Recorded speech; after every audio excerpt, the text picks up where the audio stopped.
大家好，歡迎嚟到 Wally Magazine。今日2025年嘅9月22號啊，呢條第一條片嚟嘅。今集想同大家講下咧，北部都會區嘅發展咧，有人話咧專欄講，話去家族化啦。大家都知道香港地產公司咧都係家族經營係嘛？到底咧係去家族化定係去市場化咧？我睇咗幾個新聞，不如同大家講啦。政府咧直接批地啦，拆牆鬆綁咯。有好多嘅咧法定機構咧，大規模咁樣參與啦。咦，唔係好似以前咁樣咯，由發展商啊等等咁樣啦。四大家族淡出啦。國企民企啊接力喎，哇好多生意做啊。生意好啊，當然啦，佢哋生意好啦，係嘛？到底係咪真係四大家族淡出？係咪真係去家族化呢？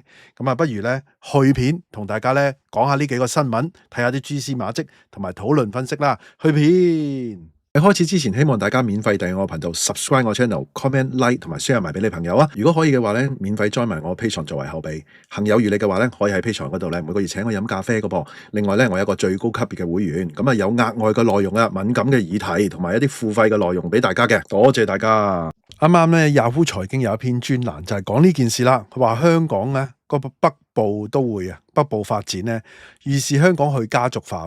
大家同唔同意咧吓？即管咧攞嚟睇下，因為咧呢個作者咧阿 Louisa 直情咧係，因為佢喺嗰度大嘅。我哋一路睇咧，其實我認為係咪淨係北部都會區咧？係嘛？講翻呢個報道啦，根據翻佢嗰個說法，同埋咧一路討論一路分析啊。佢話特首咧已經心急如焚咯，即係為咗香港係嘛？喺施政報告入邊咧就大推咧位於上水啊古洞一帶嘅北都咧，近幾年咧就火速成型啦。佢話咧作者咧就話咧佢喺嗰度長大嘅，自細喺嗰度咯，所以咧佢話咧北都咧特別有感覺噶。近期咧收地啊拆卸工程咧如火如荼啦，佢親眼見證咧香港60-70年代嘅工業時期，即係有翻啲資歷啊。作者佢話咧就係振興鎅木廠，興業電子廠。講翻呢啲就係以前香港咧即係中國咧仲改革開放未乜開始之前啊，就已經好多嘢第一噶咯。電子又世界第一啦，嗰陣時韓國啊台灣嗰啲都未係去到喺邊添啊，未知係嘛啊。跟住咧塑膠啦係嘛，跟住即係好多輕工業啦仲有就係成衣啦，成衣記唔記得 quota 嗰啲啊嘛，係嘛？鐘錶有冇諗過鐘錶從銷售嚟計咧係超越瑞士嘅？林林總總啊，好多電子其中咧有好多老細已經上咗岸噶啦，都講翻想當年添。仲有玩具咧係嘛？蔡志明家族係嘛？即係都係由玩具開始做起家噶嘛。即係仲有好多可能我都數漏咗啊！真係好勁喎！以前咁細一地方講翻呢個啦，翻唔到轉頭噶啦，啲應該就佢話咧，甚至咧60年代歷史嘅佢話咧，甚至乎有60年歷史嘅鄉村教會信義會靈合堂啦，都一咧拆成平地咯。呢啲舊嘅建築咧，代表咗香港工業黃金年代啊。拆咗之後咧，取而代之咧就古洞北安置房同埋咧做呢個私樓啦。安置房係咪即係嗰啲叫做簡約公屋咧？係嘛？一棟棟拆咗啦。但係咧，面對咧深圳嘅商廈咧遙遙相對，呢個轉變咧就好大啊！感覺咧香港同大陸咧越嚟越融合，呢個肯定嘅，呢個唔使講嘅，呢個肯定係融合大陸噶啦。同埋本身北部都會區佢就係要融通中港兩地噶嘛，即係一個國家嘅一個策略又好乜都好啦，係嘛？個 initiative 英文叫好講翻啦。佢話昔日嘅水貨城上水石湖墟基本上咧就已經跟大陸融合埋一齊噶啦。佢話咧喺北區就讀嘅中學生啦、小學生咧，大家都講普通話，而喺街頭巷尾咧都係藥妝店。其實咧中學生、小學生大家講普通話咧，唔係淨係北部都會區噶。所以咧唔一定係贊成晒所有即係專欄佢哋講嘅嘢嘅。其實都幾普遍喺香港嗰個現象啊。包括咧喺火車上面公共交通，你都見到小朋友有時講下咧講咗國語咁樣噶啦，大家都仲有咧新成立嘅國內嘅同鄉會社團啦，大個招牌掛住喺唐樓外邊啦，令到石湖墟咧更加有鄉鄉土嘅風情嘅喎。呢個咧變化啦，唔止係表面啦，反映咗咧人口同埋文化嗰種轉移啦。我想話滄海桑田啦，呢個係一個潮流，一個變遷啊，係嘛？小朋友咧從小咧就接觸普通話，街頭嘅商鋪咧就迎合大陸客，感覺社會墟咧就已經唔再係純香港風味，而係咧帶住濃厚嘅鄉土味噶咯。今次拍嗰啲紀錄片電視嘅嗬。佢話咧今次咧特首啊，親自領軍啊搞北都啊，但係咧政府財赤之下咧，喂，到底錢從何來咧？我都拍咗好多集講嗰啲財赤啊、錢啊等等嗰啲啦。施政報告提到咧，靈活批發呢個土地，推動咧企業落戶同投資，係嘛？批發啊，唔係 wholesale 嗰個批啊，係即係 approve 批啊，發出去嗰個發。其實咧，當年咧，特首董建華都好有創意噶啦。2000年咧，喺冇公開招標嘅情況底下咧，就批咗咧呢個鋼線灣呢塊地咧，俾當時嘅科技小子李澤楷啦。搞咗個數碼港，同埋咧發展地產項目貝沙灣啦，搞到咧其他嘅發展商咧好唔滿意啦，要告御狀添啦。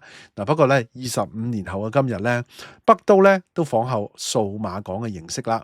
相信咧香港咧個和諧一片，北都嘅地皮咧，就算批俾任何嘅財團咧，大家都唔會有意見噶啦。根據即係 Yahoo 財經啦呢個專欄啦，佢話呢個模式咧就唔再係靠傳統招標，而係咧直接批地。佢都係引述翻施政報告啫，咁就係嘛，顯示咧政府想靈活處理，吸引投資咁樣。但係咧25年之後嘅香港咧，再冇呢個本土科技小子啦，李澤楷係嘛，即係話相信咧由國內嘅企業同民企咧落戶北都，香港嘅家族咧對住呢個北都咧又唔見得有熱衷啦。大家咧都係要睇住自身嘅債務水平啊。話晒咧都作為上市公司，要向股東交代啊嘛。佢話咧年多前咧發展商例如長實1113、恒地0012啦，寧願咧將北都啲地咧交翻俾政府。咩事啊？恒地唔係好支持嘅咩？點解要交翻俾政府啊？放棄補地價嘅發展啦。我都知長實係賣碼頭啊嘛，係嘛？此舉咧反映地產商家族咧對於北都嗰個地價咧心中有數啦。佢話負債唔係啊，信和咪高價投地嘅，有啲人話佢發花癲係嘛？你唔好理佢啦。喂，咁揾信和投咯，仲要唔係投喎，揾信和高價投呢個地咪掂咯，係嘛？會唔會咧？定係喂？信和你高價都俾唔俾你咧，係嘛？大家諗啦。仲有長實冇乜點負債比率噶嘛，係咪？好啦，繼續講翻啦。佢話咧，正所謂咧，今時就唔同往日啦。祖國咧，有人把科技人才同企業咧排住隊咁樣咧湧落嚟咯。梗係啦，其實咧有錢揾啊嘛，嗰啲地係嘛，起嘢產能又可以賣啊，起嘢又有錢收啦，係嘛，一定咧唔怕爛尾啦啩，大把錢啊，政府都可以俾嘅啫，發債都 OK 啦，係咪？真係幾好喎，產能過剩咗又可以賣，其實係一件都係好嘅事嚟嘅。咁另一邊廂咧，你又唔使驚自己冇錢喎，集資啦，係嘛 IPO 啦，仲可以喺呢度咧攞到市場嘅錢。其實咧，香港真係咧一個好有用嘅地方嚟嘅。好啦，以往咧經常講啦，香港地產咧有4大家族啦，佢話長實李家啦，恒基又係李家啦，新地嘅郭家啦，新世界嘅鄭家啦。其實仲有好多家族嘅。當然啦，未必有佢哋咁大啦。未來咧都未必咧合阿爺嘅河車。佢話咧睇嚟咧。北都嗰個發展藍圖咧，未來香港經濟咧將會走去咧進一步去家族化啦。呢個分析係咪好中肯呢？大家你哋覺得點咧？係嘛？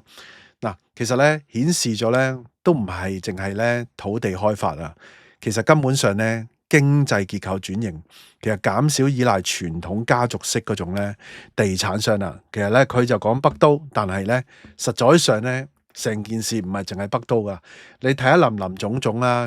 當然啦，今集就講嗰個北都啦。但係你睇翻成個，即係無論零售啊等等啦，連餐廳都係噶。好啦，睇翻啲新聞啊嚇，啱根據咧 AA Stock 啦，Yahoo 財經引述咗，其實咧為咗印證呢個北部都會區係咪真係去家族化嘅趨勢？你睇呢篇文章嗱，大家點睇啦？政府咧最近傳出咧會拆牆鬆綁，加快北部都會區發展啦，精簡規劃同埋行政流程，便利咧產業嘅進駐。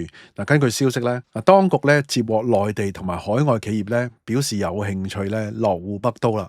咁啊嗱，即管睇下到時係內地定係海外企業咯，係嘛？嗱，如果咧有企業急於進駐咧，可以考慮咧現有嘅工業用地。嗱，例如咧元朗嘅創新園啦、粉嶺啦、大埔工業用地啦，又或者咧先落戶科學園同數碼港，然之後咧再簽進北都啦，即係急不及待啦，嗱一聲立咗先。喺依家有數碼港有科學園先係嘛？嗱，咁啊呢個咧北部都會區嘅產業用地嗰個用途咧，非常之有彈性嘅。例如咧，汽車製造業咧都算先進製造業噶嘛。我咧特登都拍咗一集咧，就係講呢個即係港府咧就即係有彭博傳係嘛，講嗰啲同嗰啲汽車製造業咧過嚟香港北部都會區咧，竟然係起車廠喎。嗱，大陸嗰啲市中心，上海啊等等嗰啲市中心咧，都唔係喺市中心咧就做一個廠啦，係嘛？都係遷到去咧上海以外啊，再遠啲嘅地方。咁我哋咧就喺北部都會區咧咁大笪咁重要嘅地係嘛？咁 cream 係嘛？又話起商業又成啦，竟然咧做一個車廠喎係嘛？都真係幾創新係嘛？亦都可以咧用作咧創科用地啦，批地嘅模式嘅多樣化。嗱，據我話咧咁樣做有佢好處嘅。地產商四大家族嗱，頭先上面講到底係咪去四大家族化咧？咁我呢度我又補充，其實係佢人哋去走去定係人哋唔投咧？係嘛？可商榷噶。根本上我又覺得咧，又未必就真係去走你四大家族，而係咧四大家族見到喂，冇着數啊，咁多供應，咁我跟住要起嘢又咁貴，你就話用晒大陸嗰啲嘢，大陸嘅起法啊各方面嘅啫，計落條數可能咧，哇，成百萬個供應喎，第日有機會係嘛？即係講緊15年拉長啲咁睇啦，十年15年冇100萬都70幾萬啦，咁樣搞法，咪覺得搞唔掂咪唔做咯，係嘛？所以咧要點啊？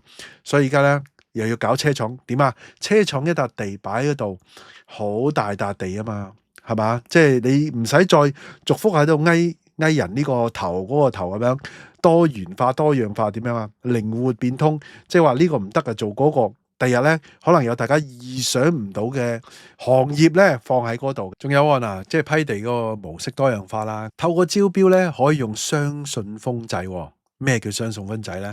即係咧同時考慮地價同埋其他因素啦。嗱，即係之前咧，即係好多地收翻啊嘛。你記唔記得樂建居又有九龍城嗰度長實又有啦，即係出市建局好似係嘛？長實出咗個價，跟住咧，政府唔買啦，太低係嘛？咁依家咧唔單止話低唔低啦，或將其他因素擺落去，即係佢哋可能咧抌落去嗰個標價咧好低好低好低，有機會係大陸公司出好低好低價，然之後咧就話考慮其他因素都唔定㗎喎，咁啊變咗靈活，起碼唔會咧收翻今日行唔到啦，因為點解心急如焚啊嘛，大佬你唔開工，嗰啲公司都想做建築開工㗎嘛，係咪啊？唔用嘅市場價高者得嘅傳統方式添㗎喎，或者咧係選特定嘅行業，有限度投標，甚至乎咧唔排除直接批地啊，直接批俾你做係嘛？呢個直接批地嘅模式咧，正好咧支持咗咧，或者上面頭先嗰個 Louis 分析嗰個專欄啦，係嘛？直情支持咗佢觀點啦，直接批地嘛，唔用市場價高者得啊嘛。咁即係話點啊？其實成件事唔係講緊去家族化，而係講緊咧去市場化，又或者咧由市場化過渡到去另外一種呢種批地嘅模式啦，即係唔係行市場經濟咁樣嘅，又唔會話0到100咁絕對嘅。我諗係市場經濟嗰個慢慢淡化啦，係嘛？改用咧公營部門嗰啲模式啦，咁靈活咧吸引國企同民企落戶啊，減少咧本土家族主導啦。其實咧家族係代表咩啊？其實係代表市場經濟嘛。香港嘅家族係代表市場經濟嘛，係嘛？好啦，唔止啊，另外咧就係咧李家超咧喺電視節目講，北部都會區發展咧有幾個瓶頸嘅，有幾個樽頸位啊，包括咧資金同埋咧土地開發嘅。咁啊，北都咧佔香港1/3嘅土地面積，咁啊好似好巨大咁啦。咁啊即係話咧1/3嘅香港土地咧，突然之間咧就變成咧可以起好多好多好多嘅房屋啦。啊，咁啊即係咧供應量咧超級咁樣大增啦，係嘛？都幾巨大啊！1/3香港土地喎，大佬啊，同埋你啲地積比例啊等等各方面咧，你咪可以起得更加多啦。你放寬多啲，如果唔係啲人點做啊？係咪啊？啲人做唔掂啊嘛，你計唔掂條數啊嘛，係咪先？嗱，咁巨大咧，嗱，比當年咧機場嘅發展咧，只係佔全香港咧2%啫喎。咁你諗下，機場嘅發展，跟住東涌一帶嗰啲屋，即刻起幾多單位出嚟啊？只係2%，今日咧30幾個 percent 喎，大佬啊，大好多。所以咧，嗱，佢話咧，即係政府要引入唔同嘅資金。嗱，咁佢以咧機場為例咧，佢哋就成立同埋注資咧呢個法定機構叫機管局啦。佢話咧係一個成功模式啊。咁啊，按照咧北部都會區個面積計算咧，可能咧要成立唔少類似機管局呢種咁嘅法定機構咧嚟到幫手發展喎。咦？咁即係話真係去市場化啦喎，係嘛？咁啊，哇！政府又成立好多個 office 喎，又多咗好多啊！類似公務員啊，法定機構咪好似機管局啊呢啲係咪？係咪地鐵啊？地鐵啊上咗市啦，政府係大股東啦，等等啦，市建局啊，諸如此類嗰啲，會唔會係類似呢啲房協啊呢啲啦？咁啊，哇，好多呢啲，咁啊搞唔掂係點啊？發債咯。嗱，雖然咧政府有財赤啦，但係李家超強調咧投資有回報，咁啊紅利咧落於市民嗰度。咁如果冇咁點咧？以前有。咁依家係咪依家一定有咧？咁依家財赤，以前冇咁樣嘅財赤喎，大佬，即係啲大人佢哋梗係犀利啦，佢哋知道更加多嘅嘢啦，更加多嘅信息係嘛？可能好有計啊！哇，揾好多錢啊！北部都會區，哇，好多車廠電動車喺嗰度起啊，爭相啊咁樣，哇！啲電動車賣到去好誇張啊！哇，搞太空科技啊，飛到上去火星快過 Elon Musk 都唔定嘅喎。咁啊，低空經濟啦，又送嘢，各樣嘢又好掂咁啊嘛。嗱，咁啊，繼續講翻咧，佢話好似科學園咁樣啦，有助咧科技嘅發展嘅。咁話時話科學園係咪好賺好多錢咧？都係地產項目嚟嘅喎。不過咧，地產項目咧調翻轉，如果北部都會區1/3香港嘅地，咁啊好多樓賣係嘛？咁啊好多樓賣，咁係咪真係都係有發展紅利咧？咁啊，佢話咧為咗避免咧北都咧淪為住宅項目，好似聽到我嗰句喎，係嘛？咁啊，會採取咧產業綁定批地決定權嘅政府咧，咁啊考慮整體經濟利益，強調咧北都唔係咧樓房政策，而係咧重要嘅發展項目。嗱，但係注意啊，嗰度咧講緊未來係50萬個單位㗎。當然啦，50萬個單位又唔係全部都係單位啊，係咪？有其他經濟啊，所以咪去綁定又成咯，係嘛？咁佢希望咧項目越快達標越好。嗱，咁樣你綁定咗綁實咗嗰啲咧商業嗰啲，大家都知道香港商業房地產有幾大喎，係嘛？咁啊當然啦，你講到北都呢啲啊，去到2029、2030嗰啲咁嘅時間咁上下啦，係嘛？去到咁遠，可能又起翻都唔定咧。但係如果你要綁定呢啲商業呢啲產業，咁啊〜調翻轉市場經濟主導或者4大家族啦，呢啲又會諗好多嘢噶咯，係咪真係咁樣咧？係咪？所以咧，佢咪點啊？佢咪直情咧係用公營唔係公營法定機構咯。咁啊，法定機構咁樣做，咪即係變咗計劃經濟？會唔會係咁咧？或者我睇錯啦，係嘛？可能唔係計劃經濟啦。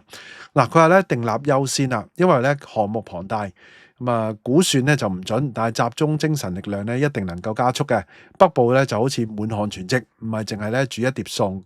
咁啊，呢個公營機構或者呢個叫做法定機構嘅模式啦，根本上咧就支持咗嗰個專欄嘅說法啦。咁嗱，我從其他嘅新聞，從其他嘅即係一路發展嘅嘢，支持咗，唔係我覺得定我覺唔覺得，而係大家睇到呢個就係一個公營機構嘅模式，法定機構嘅模式，似乎真係支持咗Yahoo 財經呢個專欄講緊去家族化so call 去家族化嘅呢個模式咯。只不過我哋就係有爭議嘅就係呢個去係特登去啊，定係人哋冇興趣呢？最後想講呢，咁啊，如果唔係由市場，唔係由本土家族啊，或者係本土公司等等呢啲，而係用比較多嘅大陸公司去參與去起，仲要用大陸班底咧。嗱，政府都講到明係嗰個即係起鐵路嗰樣嘢啊，係嘛？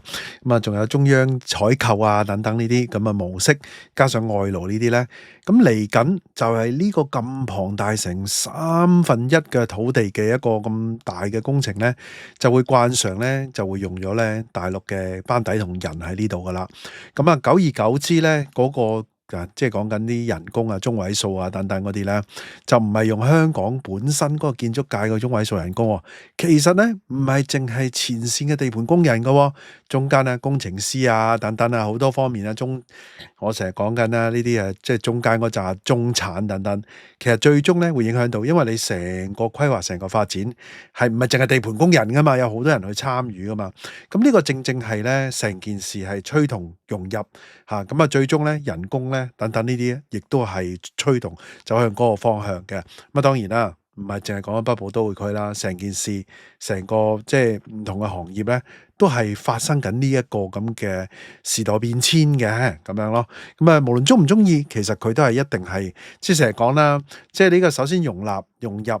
你要即係趨同，你先融入得到嗰件事先 smooth，同埋咧香港實在咧嗱，即係大家都睇到，唔係話邊個嗰個專欄作家評論啱定與唔啱，而係真係嗰個成本貴嘅情況唔合理嘅情況，令到依家佢咁艱難咯。成日講話轉型，咪就係因為呢樣嘢咯。咁啊，大家點睇咧？不妨喺下低留言啦。大家都聽到嚟呢度啦，希望大家 like 埋呢條片啦 ，share 埋俾朋友，記得未 subscribe 嘅要 subscribe 埋啊！可以嘅話，join埋我 Patreon啦。多謝收看，拜拜。